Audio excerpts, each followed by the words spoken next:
చాలా రోజుల తర్వాత ఎంత మంచిగా రెడీ అయినా నేను అసలు హెవీగా చాలా. మా చిన్నోడు ఎప్పుడో పుట్టకముందు చాలా టైం తీసుకొని రెడీ అయ్యేది. ఇంకా మా చిన్నోడు పుట్టిన తర్వాత ఇంకా అంత ఓపిక ఉంటలేదు నాకు అసలు. ఇంత బాగా రెడీ అయినా ఇంటికి వచ్చి గెటప్ అయితే తీసేయాల్సిందే కదా, ఎక్కువసేపు ఉండలేము.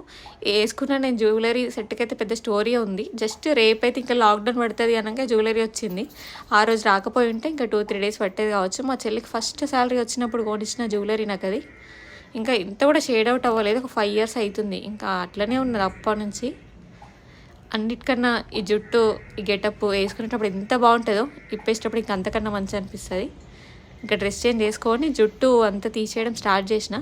అది తీసేస్తూ ఉంటే ఇంకా జుట్టు మండుతుంది. ఇంకా రబ్బర్ బ్యాండ్స్ అన్ని కత్తెర తీసుకొని కట్ చేస్తూ ఉంటే ఆ ఎక్స్టెన్షన్ పోతుంది. ఇంకా నా జుట్టు కూడా కొంచెం కట్ అయిపోయింది అన్నమాట. అసలు ఇక కింద చూసైతే ఎంత జుట్టు ఉందో అసలు అవన్నీ తీస్తూ ఉంటే. ఎక్స్టెన్షన్ పెట్టుకునేటప్పుడు బాగానే ఉంటుంది, తీసేటప్పుడు ఎదుగులా తీరిపోతుంది అసలు. ఇంకొచ్చి డ్రెస్ చేంజ్ చేసుకొని జుట్టు పైకి పెట్టేసుకుంటే ప్రపంచం గెలిచి వచ్చినట్టే ఉంటుంది అసలు. Follow me for more videos. Bye bye.